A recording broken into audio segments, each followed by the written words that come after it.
The point is they want a global version of that. Yeah, I know. And thus, what you've experienced and you seriously didn't like, quite understandably, they want to bring back and make that the norm globally. And they know that there's going to come a point where people are going to see that and there's going to be a reaction against it. So, and it's starting. So what they want, this is when you come to your point about why is it happening so quickly, they want to get that police military state and massive constant 24/7 surveillance, not least electronically, in place before that reaches a point where it becomes seriously dangerous to their designs. So that when people are starting to respond and wanting to do something, they have that surveillance in place. It's not, absolutely not, blatantly not, to protect us from terrorism. That is the excuse, not least because they're the terrorists ultimately. It is using the fear of terrorism to get the population to accept this police military state, surveillance state, to protect the agenda, the unfolding agenda from challenge. That's why it's there. The easiest way to get a police state and other extreme situations in is to create problems to which a police state is the solution. This is what, look at every time there's a terrorist attack in Europe. The answer is more control, more surveillance, more armed police and military on the streets, and so on. Now, in my new book, Phantom Self, and in the talks like on Saturday, I quote a guy called Dr. Richard Day. And he was a Rockefeller insider. He was an executive of Planned Parenthood, which is a Rockefeller organization that started out in the eugenics movement, which the Rockefellers were big time behind. And in 1969, he stood up, no one knows why, but he did, at a meeting of pediatricians in Pittsburgh, Pennsylvania, because he was a doctor. And he asked them to not take notes and to turn off any recording equipment, because he was going to tell them how the world was going to change, because that which he was part of was going to change it. And he came out with a series of things. It must have been a long talk, because a lot of things that he said. There was a doctor in the audience called Lawrence Donegan who did take notes. And a few, before he died in 2004, he did a series of interviews which went out on an internet site, describing what Day had said in 1969. And he was describing the world now in very detailed ways, extraordinarily so. He was Rockefeller was. He was talking about the internet in 1969, which apparently was only invented through CERN in something like 1989.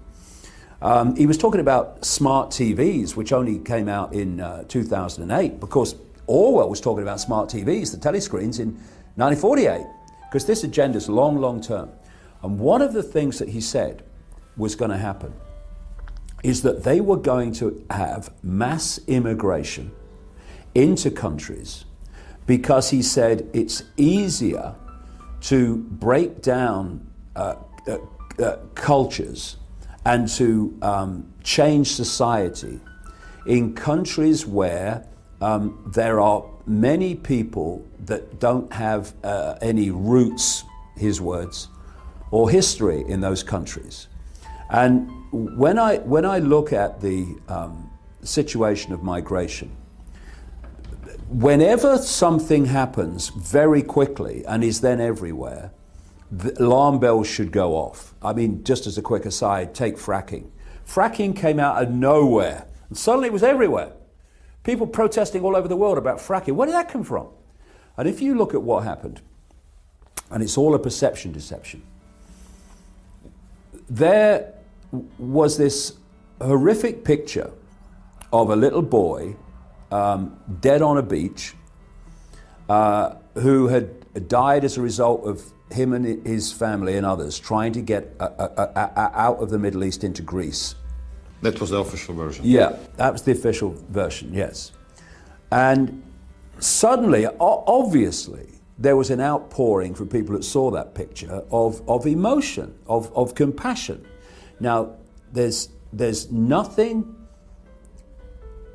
easier to manipulate than genuineness that's not streetwise. And the idea is to feel the compassion, but then ask yourself, why am I being shown this now? Now let's look what happens after it. And it was immediately after that picture circulated, and there's this outrage of this outpouring rather of understandable compassion, that the real big pouring into Europe of people started. This is when Merkel opened the floodgates, not just to people fleeing wars created by the West. My response to that is yes, there is a reason why those people should be helped by those countries that created the wars. But that's not what happened. Yes, there were refugees from war, but the vast majority of people pouring into Europe on the back of that emotional outpouring triggered by that picture were young men. They weren't even families, which of course has created tremendous upheavals in places like Germany and Sweden and elsewhere. And if you remember, when this great enormous number of people started arriving at German railway stations, there were Germans on the platform clapping them in. You know why? Because the perception deception within those people, they were relating those people coming off the trains to that little boy on the beach. This is how perception deception works, and manipulating people's perceptions through emotions is the easiest gateway to perception. They are not clapping anymore, are They're they? not clapping anymore, and I said at the time, you know, they're clapping now, but they won't be clapping soon, because two things. First of all, they're different cultures. Now, you're supposed to be racist if you say that. Excuse me, that's not racist, that's absolute blatant fact. They're different cultures. And what they want to do, this is the plan, is they want to break Europe up into subservient regions to the European Union bureaucracy under a world government, and bring an end to nation states. Because nation states have a sense of culture, they have a sense of history, and a relation to a nation state is a great resistance to having the nation state disappear. So stage one of this absolutely blatant opening the door to Europe is to dilute a sense of culture. The other thing is they want the clashes.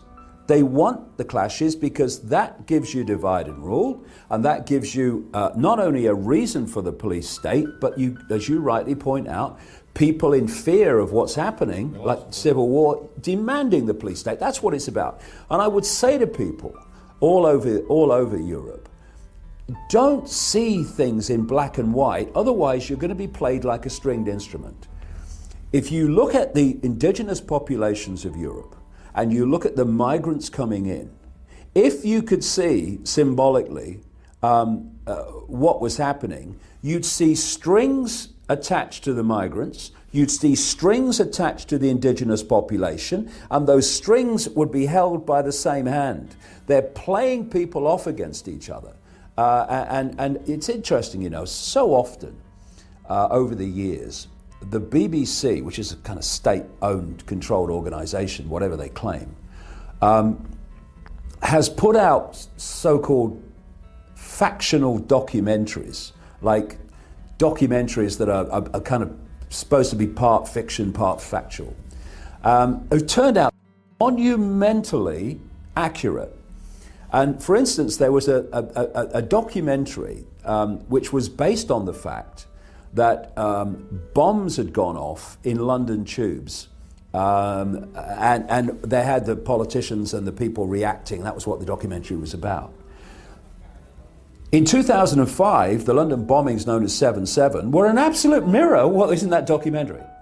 And I remember, it must have been a few decades ago now, the BBC ran this documentary, which was based on vast numbers of people pouring into Europe out of the Middle East and North Africa and transforming European society and creating the clashes and the the conflict that followed. When you have people like the notorious George Soros, who not only is saying that he wants, vast numbers of people coming into Europe ongoing, or his mansions must be full then. Whenever Soros, who is a bagman for the Rothschilds, that's how he went out of Hungary and became a billionaire.